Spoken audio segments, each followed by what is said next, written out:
대만 해협에서 전운이 이게 깃돈다. 항공모함이 대만 해협 인근으로 간다. 그런 일이 펼쳐지면 중동 전쟁은 비교도 안 되는. 비교도 안 되죠. 그때 대략 우리나라 GDP가 마이너스 한 20% 정도 추산됩니다. TSMC부터 제일 먼저 부서질 텐데 그렇게 되는 순간 전 세계 반도체 서플라이 체인이 다 무너집니다. 왜냐하면 대중 관련주가 또 엮이는 기업들이 얼마나 많습니까? 세계 경제 물류가 마비되는 충격들을 한국, 일본이 제일 많이 본다. 그 과정에서 우리나라 원화의 가치는 질풍낙엽이 될 수 있으니까 외부 충격에 너무 약하다라는 거 잊지 말자는 그런 이야기가 되겠습니다.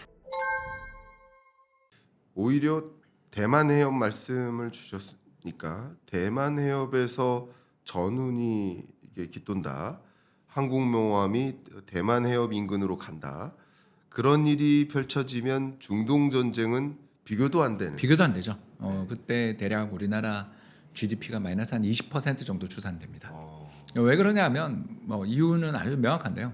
TSMC부터 제일 먼저 부서질 텐데 그렇게 되는 순간 전 세계 반도체 서플라이 체인이 다 무너집니다. 그렇죠. AI 반도체 일단 TSMC 말고 어디서 지금 가공 내는가에 대해서 생각해 보시면 되겠고요. 네. 두 번째로 더 문제가 되는 것은 보이콧이 들어간다는 거죠. 그래서 러시아에 대해서 우리가 수출 못 하고 있잖아요. 그리고 모스크바에 있는 현대차 공장 몇 달러에 팔았네 이야기 들으셨을 겁니다.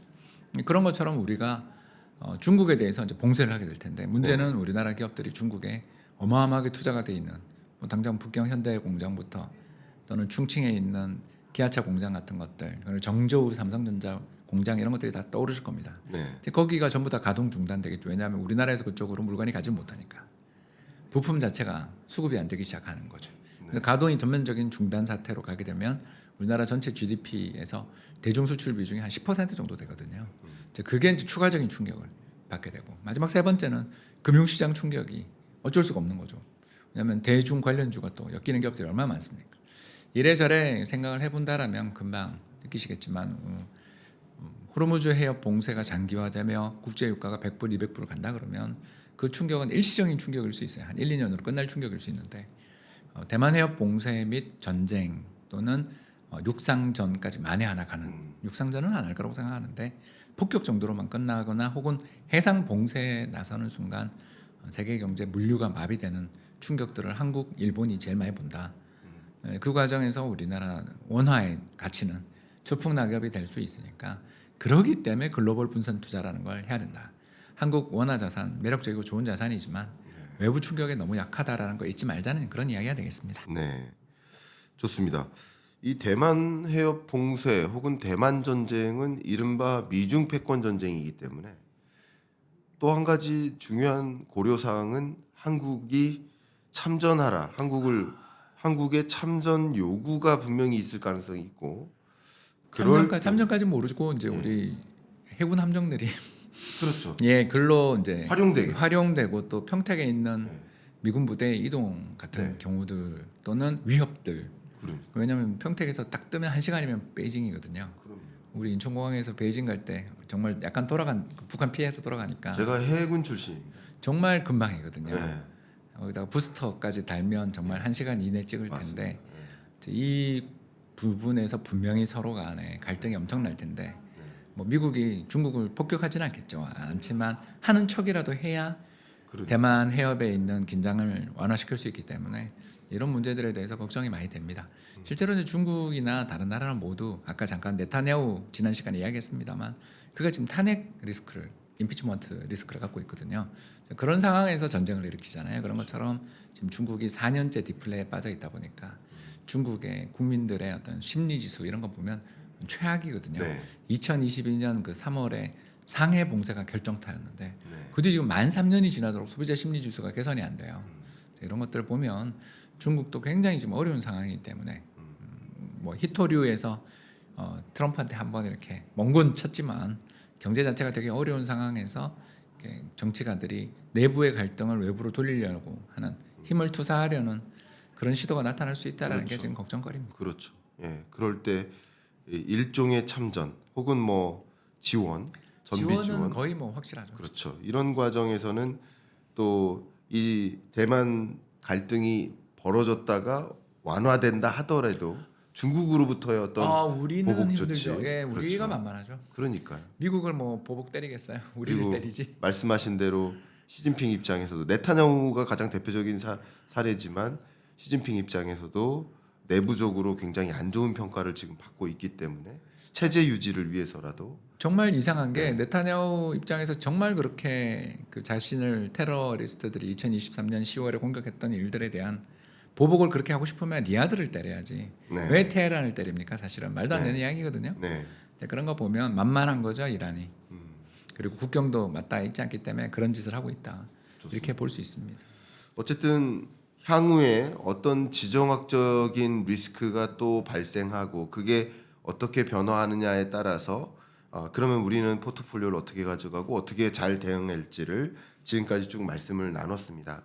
그런데 지금부터는 뭐 한 15분 정도 이렇게 이야기를 좀 나눠보고 싶습니다. 그러니까 지정학적 리스크를 일단 배제하고 한국의 이 주식시장 이거 지금 어떻게 봐야 될지. 그러니까 신정부 들어서 어쨌든 뭐 긍정적인 분위기는 형성이 됐었습니다. 근데 중동 전쟁 이전까지는 근데 어쨌든 지금 뭐 이 지정학적 리스크가 어떻게 전개될지를 가늠하기는 어려우니까 일단 이걸 배제하고 아무 일이 없다라고 가정했을 때 먼저 그러면 한국의 주식시장 상승 분위기 이게 어떻게 만들어진 것이라고 홍 박사님은 판단하시는지 궁금합니다. 일단 저기 정권 바뀐 효과가 600포인트다. 네.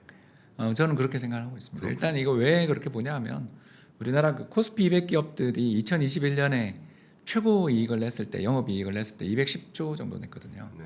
근데 작년에 240조가 넘었어요. 그러면 2021년에 종합주가 지수 3,300이었으니까 작년에 한 4,000 갔어야 되거든요. 네. 그러니까 주가가 펀더멘탈에 의해 움직인다면. 네. 근데 작년에 말에 2,300이 깨졌어요. 그러니까 1,400포인트 정도가 펀더멘탈이 제가 생각했을 때는 1,500이나 1,400포인트 정도가 펀더멘탈 대비 저평가된 시장이 왔던 거죠. 그게 이제 PBR 0.8배 깨진 거. 이제 그런 시장을 한 절반 정도 만회한 거죠. 근데 이제 절반 정도 만회했다고 말하면 앞으로 절반이 남았네라는 질문이 나오겠지만 그거는 저는 잘 모르는 게 왜냐하면 그건 작년 이익이다라는 사람도 우리나라에 또 절반은 있으니까. 네. 뭐 예를 들어서 아까 중동전 이야기도 잠깐 했지만 더 나가서 우리나라는 작년에 240조가 넘는 영업이익을 기록했던 가장 결정적인 요인이 고환율 때문이다라고 이야기한 분 되게 많잖아요. 네. 우리의 내 환율이 내려가고 있으니까 벌써 지금 1,370원까지 네. 고점 대비 한 100원이 내려갔고 여기서 한 100원 더 내려가면 이익 정말 나냐라고 이야기하시는 분들이 있기 때문에 절반 정도 만회가 됐다라고 이야기를 한 거죠. 그래서 1,300, 1,400 정도는 올라갈 룸이 있었는데 대통령 바뀌는 정권 교체 하나만으로 절반은 왔다. 그러면 이제 나머지 절반은 이걸 정말 지속시킬 수 있을 만한 정부의 당근이 있어야 되는데 이제 그거는 우리가 지켜봐야 되는 문제니까요. 네. 그래서 정부가 뭐 세 가지 정도 우리가 키포인트로 좀 봐야 되는 게 첫 번째는 추경 한 번으로 저는 끝날 필요가 없다. 그럼 30조, 50조 그러는데 작년에 저기 정부 여당의 예산안에 대해서 야당이 깎은 돈이 20조가 넘어요. 그거 굉장히 잘못한 일이거든요. 그거는 현 여당이 잘못한 거예요. 네. 그러면 그거를 감안해서 추가적인 추경이 나와야 되는 거니까 네. 저는 50조, 100조라도 해야 된다. 그러니까 지금의 추경은 추경이 아니다. 아니다. 이건 작년에 예산안을 짤 때 이미 반영되어 있었어야 될 예산이다. 그건 뭐 이미 또 거기다가 상반기가 다 지났으니까 그렇죠. 그 기회 비용까지 생각하면 사실 저는 그 굉장한 이자를 지불한 삭감이었다. 네. 그러면 안 되는 거였다. 아무리 윤프 정부가 마음에 안 들어도 그러면 안 되는 거였다. 그거는 정말 정략적인 행동이었다. 그러니 올해 더 공격적으로 해라.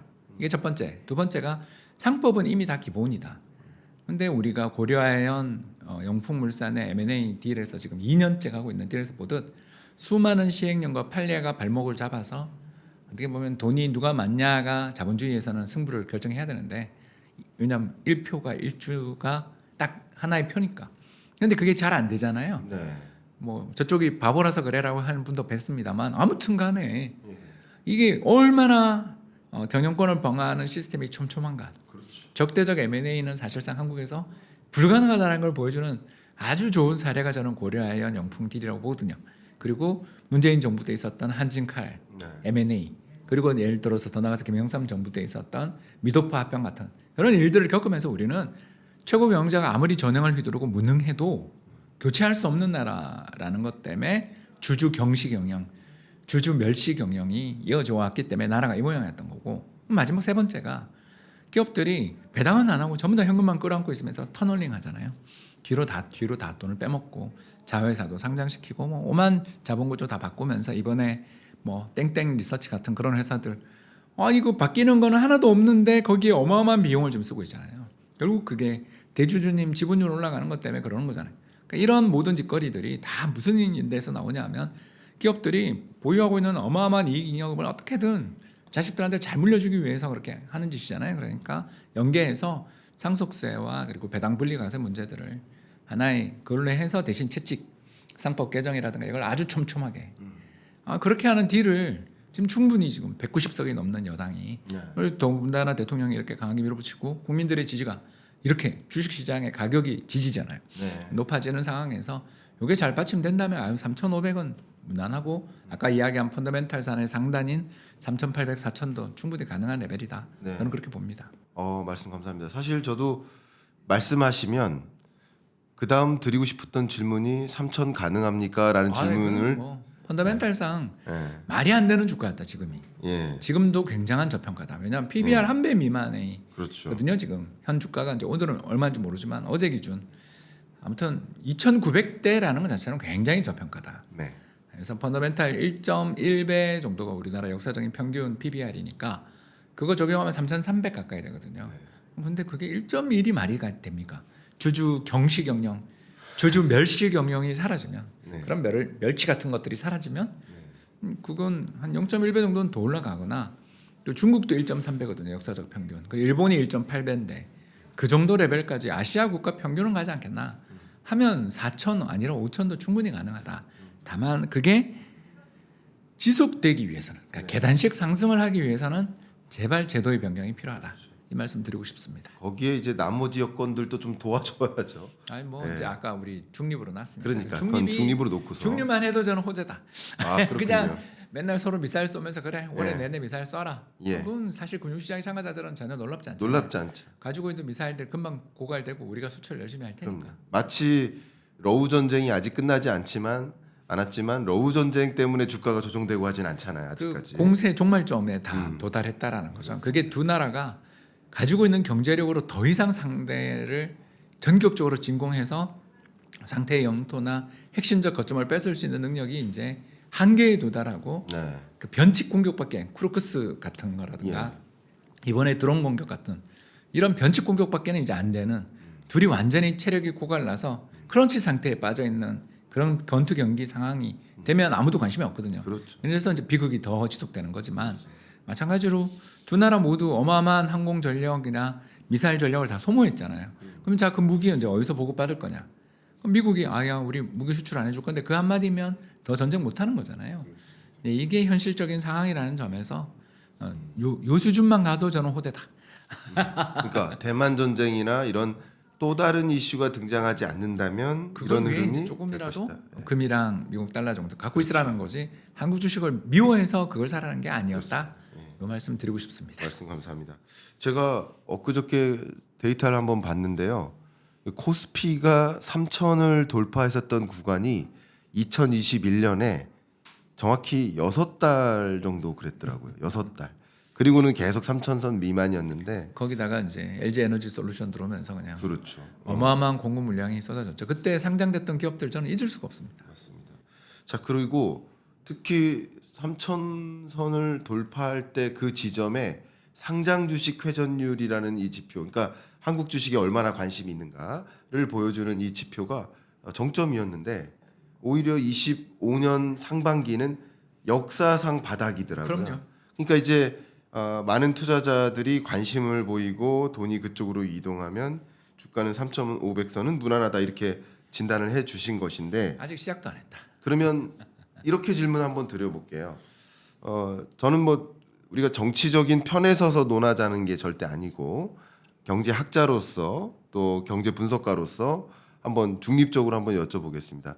이재명 대통령의 공약은 코스피 5,000이었는데 3,500선 정도만 돌파해도 그래도 박수를 받을 거라고 생각하시는지 한번 궁금합니다. 아니요. 그거는 아니다. 그건 운의 영역이다. 어쨌든 자신의 능력이 아닌 운의 영역이다. 운의 영역이기 때문에. 왜냐하면 지금 뭐 당장 중동에서 평화회담 됐다. 그리고 뭐 이란이 핵 포기하는 대신 경제 발전하겠다. 이 한마디 나오면 500포인트 안 오르겠어요? 그렇죠.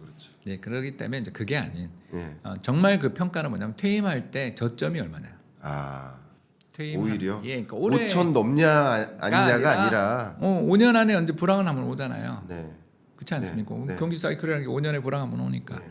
그 불황의 코스피 저점이 얼마냐를 가지고 이야기를 해야지 고점을 갖고 이야기하면 안 된다. 그렇군요. 그거는 좀 이상하다. 좋습니다. 또 왜 그런 말씀을 들었냐면 어쨌든 굉장히 이재명 정부를 상징하는 듯한 공약이었거든요. 근데 그런 건 그러니까 그 공약 못 지켰지 않았. 저도 이거 좋은 공약 아니라고 의견 저도 드렸거든요. MB 때 네. 되게 좋은 공약 아니라 그랬습니다. 좋은 공약 아니죠. 어떻게 점수가 공약입니까? 어떻게 하겠다가 공약이어야죠.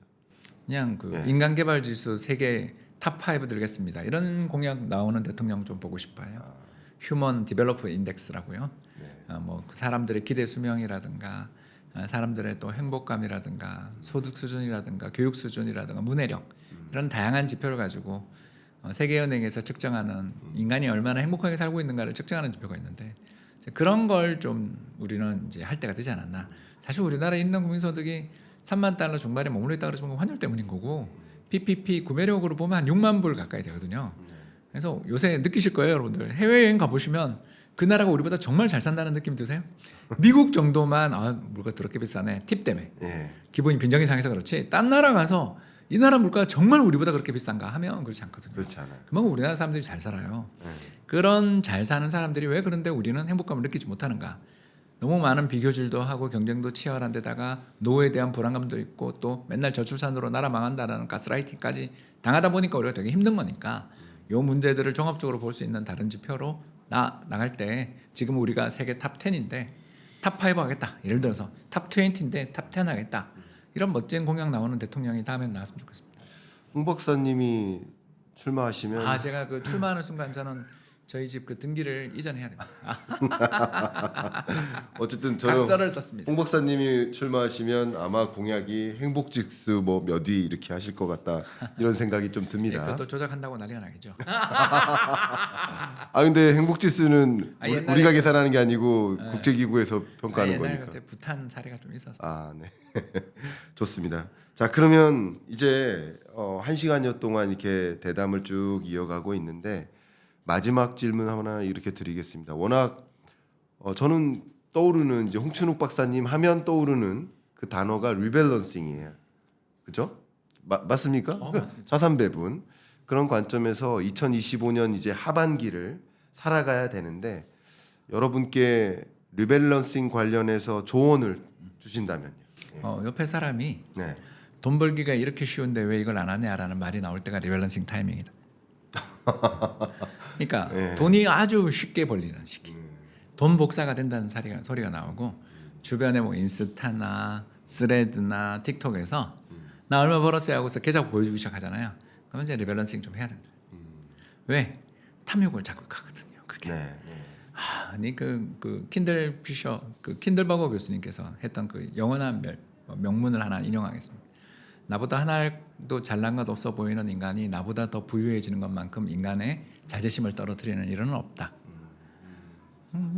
쟤는 나보다 먼저 지른 것뿐인데 좋아. 추세는 확정됐어. 가자. 하면 버블이거든요. 네. 그런 시기가 다가올 수도 있어요. 우리는 시장이라는 게 항상 너무 급하게 움직일 수 있지 않습니까? 2021년에 우리 갭 투자 장세, 부동산. 당신이 사는 곳이 당신이다. 기억나세요? 이런 그 브랜드 광고에서부터 그런 게 나오기 시작했던 시기가 지나고 보면 버블의 최고점이었고 그 뒤 지금 그 가격을 회복 못한다는 지가 전국에 얼마나 많습니까? 그런 것처럼 주식도 마찬가지고 다른 투자도 마찬가지인데 주변의 탐욕, 주변의 경쟁심을 자극하는 그런 내러티브들이 나오는 시기에는 리밸런싱을 하는 게 건강에 정말 이롭다. 좋습니다. 말씀드리고 싶습니다. 리밸런싱의 시점을 말씀 주셨고. 그렇죠. 자, 그럼 두 번째 하나만 더 여쭤보겠습니다. 어떻게 리밸런싱 하는 게 좋겠다? 많이 번 걸 많이 말씀 주셨지만. 그렇죠. 뭐 예를 들어서 우리가 20%를 한국 주식에 내가 담아놨는데 이게 목표에 근데 그게 갑자기 막 올라와서 20%가 25%가 됐어요. 네. 그렇죠. 이게 한 손가락 하나가 5%입니다. 네. 그럼 5%를 딱 팔아서 네. 현금으로 좀 간다든가 그렇죠. 아니면 지금 제일 고생하는 미국 국채를 간다든가. 그래서 TLT 주가 한번 보시면 뭐 형편없거든요. 그런 데를 간다든가. 예. 그러니까 그때 제일 부진하고 가장 멸시받는 자산으로 조금 사두는. 기준선을 정하고 기준선을 넘는 수익이 있으면 그것을 이제 제일 고생하고 있는 자산으로 옮겨가라. 그럼 항상 반대로 움직이는 자산들. 예. 그래서 뭐 50%를 내가 운영을 한다 그러시면 한 60% 됐을 거 아니에요. 그럼 10%를 팔아야 되는 거죠. 이렇게 계산을 하시면 굉장히 쉽다. 혹시 우리 구독자분 중에 이런 질문 하시는 분이 계실 것 같습니다. 홍춘욱 박사님의 리밸런싱에 대한 알고리즘, 머릿속에 있는 그 알고리즘을 그대로 복사해서 살 수 있는 예, 책에 있습니다. 책에 있다. 돈의 흐름은 되풀이된다에 야. 그 노하우를 담았습니다. 좋습니다. 제가 말씀드리려고 했는데 홍 박사님이 먼저 기분이 좋아요. 홍 박사님이 이렇게 늘 기분 좋아서 옆에 있는 사람들도 또 기분 좋게 만들어 주시는 정말 엄청난 재능까지 있으십니다. 자, 이제 1시간 정도 토론했고요. 토론 마무리하도록 하겠고 마지막으로 오랜만에 출연하셨으니까 경익남과 토론합시다. 이 토론 참여하신 소감 말씀 여쭙고 마무리하겠습니다. 유쾌한 한 시간이었다. 네. 또 불러주십시오. 감사합니다. 예, 저도 정말 유쾌하게 많은 부분 또 생각해 볼 수 있는 시간이 되었습니다. 여러분 감사하고요. 여러분께 이 영상 꼭 많은 분들께 또 추천해 주시고 또 우리 대표님이 운영하고 계시는 프리즘 자산운용 관심 있으신 분들 그리고 돈의 흐름 이 책 또 관심 있으신 분들 상단에 있는 댓글 상단에 있는 고정 댓글 참조하시길 바라겠습니다. 이상 마무리하겠습니다. 감사합니다. 감사합니다. 네.